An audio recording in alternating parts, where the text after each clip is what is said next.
اس میں تشریف لائے ہمارے مفتیان، علماء کرام اور معزز حضرات۔ اس کا قیام 1 سال پہلے ڈاکٹر مفتی طاہر صاحب اور ہم نے یہ طے کیا تھا کہ ایک سینٹرل دارالقضا ہونا چاہیے جو آن لائن اور اپنے اپنے مسجدوں سے فتاوی جاری کر سکے اور صحیح لوگوں تک شریعت دین ان تک پہنچایا جا سکے۔ الحمدللہ اس کی دوسری ہماری یہ میٹنگ ہے جس میں آج الحمدللہ جن لوگوں نے کام کیا ہے، کارکردگی جو کی ہے، اس کے لیے آج ان کو ایوارڈ سے نوازا گیا۔ ابھی ڈاکٹر خواجہ افتخار احمد سبلی صاحب جو کہ تعارف کے محتاج نہیں ہے، تمام پورے ملک اور پوری دنیا میں جانے جاتے ہیں، ابھی ان کا جو بیان ہوا، ان کی جو نصیحت ہے، ان کی جو بات ہے، میں دیکھ رہا تھا کہ پن ڈراپ سائلنٹ ایک ایک آدمی اتنی فکر سے سن رہا تھا، اس کے اندر جا رہی تھی۔ اس کی وجہ صرف یہی تھی کیونکہ اس کا احساس ہمیں ہوا یا ہو رہا ہے کہ آج کی وقت کی ضرورت ہے، اس لیے ہم اس کو ہاں کرتے رہے، ہمیں لگتا رہا کہ ہاں ہمیں اس کو صحیح بات کریں اور اس کا عمل کرنا چاہیے۔ آج تک تو دارالقضا کی جو بات ہے، بنیادی بات یہ ہے کہ آج ہم جو بتانا چاہ رہا ہوں مختصر کریں گے، چونکہ ایک دو لوگوں کو بھی اور بلوانا ہے بھی ہم نے۔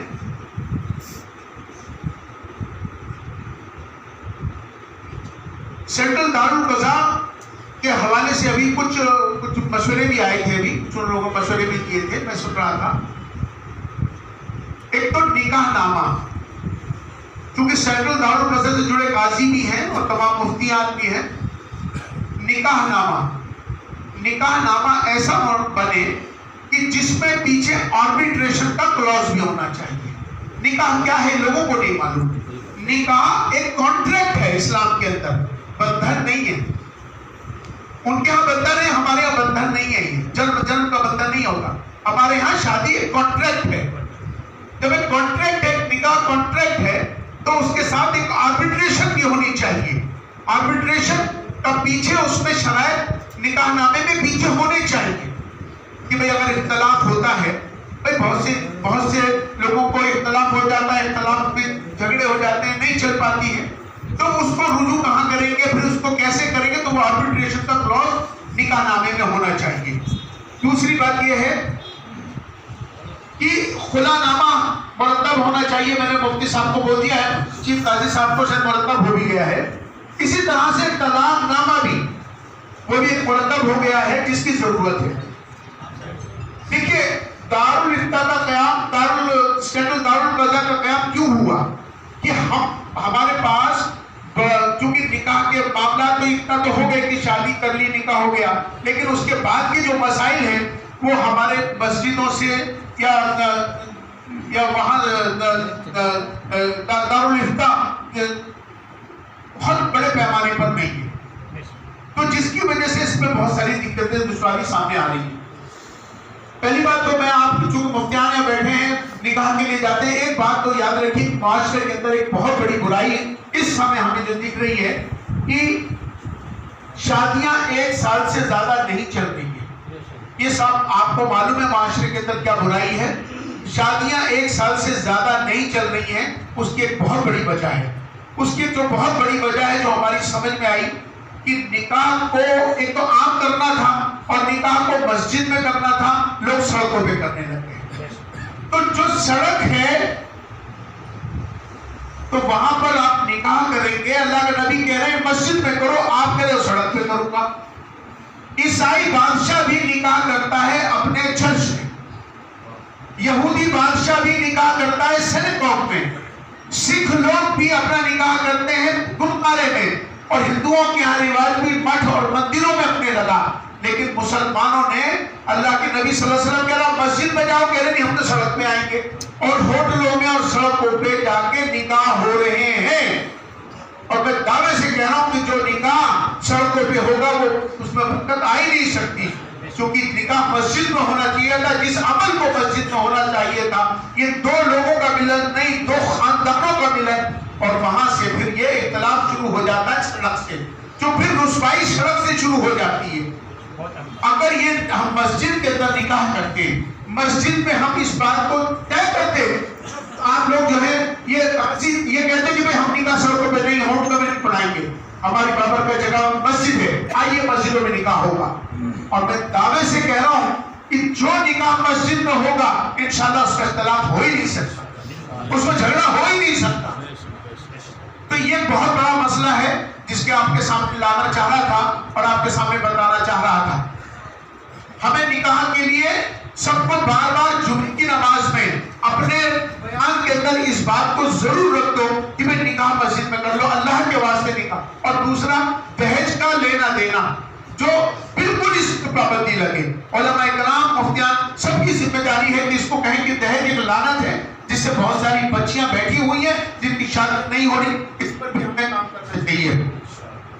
اور دوسری بات یہ ہے کہ میں جو سب سے اہم بات آپ کے سامنے رکھنا چاہتا ہوں, چونکہ خواجہ صاحب نے ابھی ایک بات چھیڑ دی ہے تو اس بات کو بس آپ کے سامنے لانا چاہ رہا ہوں کیونکہ ابھی انہوں نے ذکر کر دیا. پچھلے دنوں آپ کو معلوم ہے کہ ہمارے دیش کے راشٹر پتا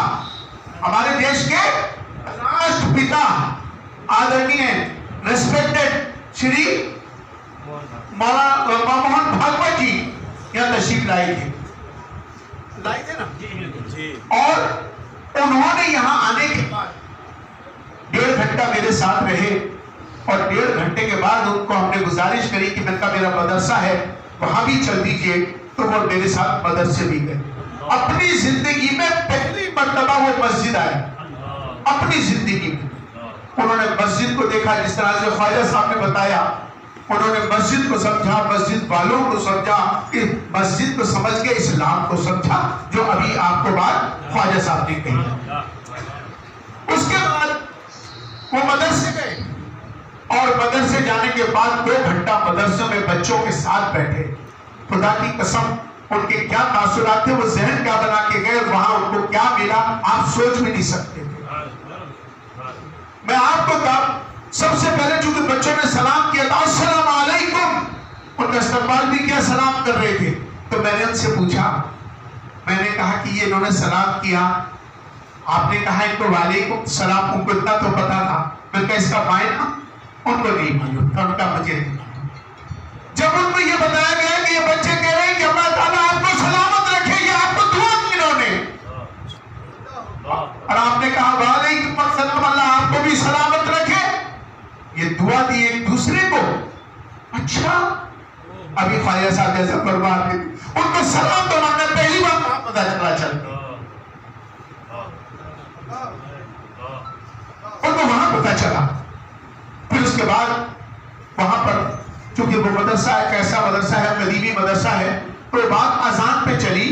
تو اس مدرسے نے 48 سال ہو گئے اس مدرسے کو, اور اس کے بغل میں ایک مندر ہے, اور اس مندر کی وجہ سے مدرسے والوں نے کبھی لاؤڈ اسپیکر نہیں لگایا اذان کے لیے, چونکہ میرے مندر کے میرے پجاری کو یا میرے دوسرے بھائیوں کو خلل نہ پہنچنے دی جاتی. 48 سال سے اس مدرسے اور مسجد کے اندر لاؤڈ اسپیکر نہیں ہے, صرف اس وجہ سے کہ وہاں مندر ہے اور میرے پڑوس مندر ہے, میرے پڑوسی کو تکلیف نہ پہنچے, میری عبادت تو میری ذاتی عبادت ہے. تو یہ بات جب سامنے آئی تو میں نے کہا کہ اذان, پھر میں نے پورا اذان ان کو بتائی. پہلی مرتبہ انہوں نے کہا کہ میں نے اذان کا معنی نہیں معلوم تھا. اذان پوری پڑھی اور پڑھ کے ان کو بتایا گیا کہ اذان میں یہ پڑھا جاتا ہے. تو جب تک ہم بلائیں گے نہیں, جائیں گے نہیں, اپنی بتائیں گے نہیں, دوسرے کی سنیں گے نہیں, تو کام چلنے والا نہیں ہے. تبھی کام چلے گا. ایک دوسرے کے یہاں جائیں, دوسرے کے مذہبوں کا دھرموں کا عزت کریں, سمان کریں, اور اپنے یہاں بھی بلائیں اور ان کے یہاں بھی جائیں. تو بات کہنے کا مقصد یہی ہے کہ ہم نے یہاں ان کو نہیں بلایا, اللہ نے بلایا. بہت سے لوگ یہ کہہ رہے تھے کہ کسی کے خلقت کو چھوٹا کر کے کوئی بڑا نہیں ہوا کرتا. جو لوگ اس بات میں انٹرویو دے رہے تھے کہ بہت چھوٹی جگہ چلے گئے, بہت چھوٹے آدمی کے پاس چلے گئے, میں ان لوگوں کو کہنا چاہتا ہوں کہ جنہیں تم چھوٹا سمجھ رہے ہو سکتا ہے کہ اللہ کی نگاہ میں وہ بڑا ہو. اللہ نے جس کو عزت دینی ہے اللہ عزت دیتا ہے. اللہ دکھانا چاہتا ہے کہ بڑا کون ہے. اللہ بتانا چاہتا ہے کہ میرا محبوب کون ہے. جسے تم کمتر سمجھ رہے ہو سکتا ہے کہ اللہ کی نگاہ میں وہ بڑا ہو. تو کسی کو چھوٹا مت کہو, کسی کو کمتر نہ سمجھو, کسی کا مذاق مت اڑاؤ, کسی کو چھوٹا غریب امیر مت سمجھو. ایک ہو جاؤ, یہ وقت ایک ہونے کا ہے. اگر ان کے یہاں آنے کے بعد مجھے معلوم ہے بس ہندوستان کی ساری تنظیمیں, بڑی تنظیموں کے نام لے رہا ہوں, انہوں نے مخالفت نہیں کری, یہ بات سچی ہے. لیکن افسوس اس بات کا ہے کہ اگر وہ ٹائپ کر دیتے 2 جملے بول کے کہ ایک اچھا فیصلہ تھا تو کتنے بڑے ہو جاتے.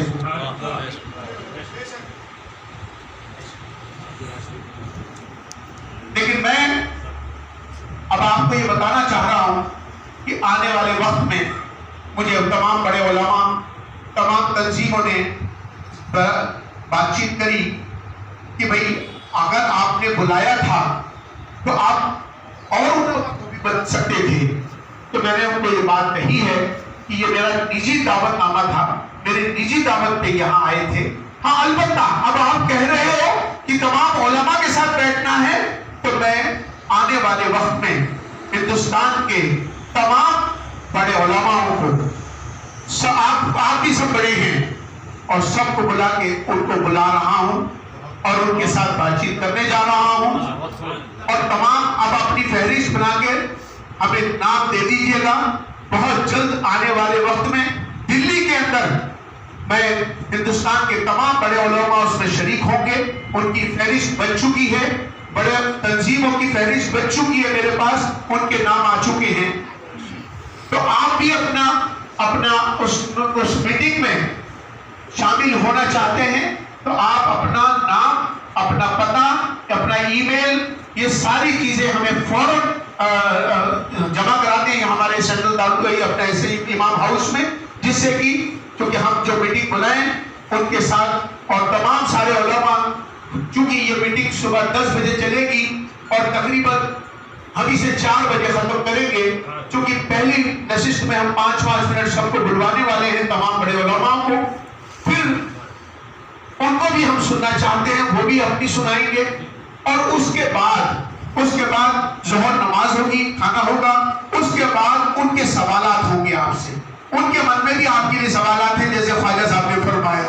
ان کے بھی من میں بہت ساری شک و شبہات ہیں, بہت ساری باتیں ہیں, وہ اپنی رکھیں گے اور ہمیں اپنی رکھنی ہے.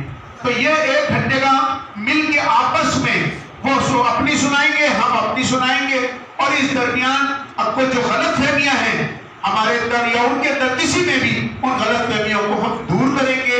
چونکہ جب تک ہم ایک دوسرے کی سنیں گے نہیں, ایک دوسرے سے ملیں گے نہیں, ایک دوسرے کے ہاں آئیں گے نہیں, جائیں گے نہیں, تو اس کا مسئلے کا حل ہونے والا نہیں ہے.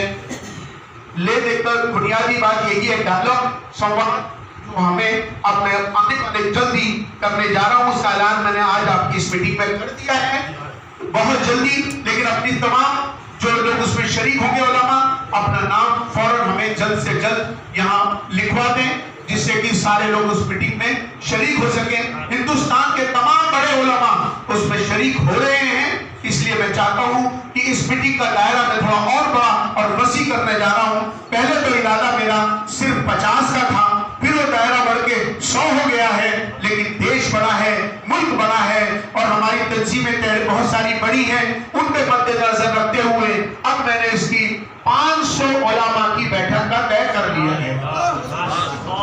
الحمدللہ 100 کی فہرست میری تیار ہو چکی ہے. ہر تنظیم میں سے جتنی تنظیمیں ہیں اس میں سے میں نے پہلے تو ایک نمائندہ لے رہا تھا, لیکن اب بات کو دیکھتے ہوئے 5 لوگوں کی اس میں شرکت ہوگی اور سب کھل کے بات مفاد کریں گے، یہ ملک کے مفاد میں ہوگا، اور یہ ہم چاہتے ہیں کہ یہ سب ہم سب مل کر اپنے ملک کو ترقی ہو، ملک میں امن و امان سے رہے۔ ابھی جس طرح کے مسائل آپ کے سامنے چل رہے ہیں، مدرسوں کے سروے آپ کے سامنے ہیں، بہت سارے مسائل آپ کے سامنے ہیں، تو میں سمجھتا ہوں کہ اب ہمیں یہ وقت آ گیا ہے کہ ہم کو سب کو ایک ہو کر ملک کے ہت میں، دیش ہت میں اپنے اس کام کو مل کے کرنا ہے۔ تو اس سب کے لیے آپ تائید کرتے ہیں؟ بھائی بولیے، ہاتھ اٹھائیے، ہاتھ اٹھائیے۔ بھائی یہ میٹنگ ہونی چاہیے، یہ میٹنگ ہونی چاہیے، آواز سے یہ میٹنگ ہونی چاہیے، یہ میٹنگ ہونی چاہیے، الحمدللہ ہونی چاہیے۔ بہت اچھا تائید آئی ہے، الحمدللہ۔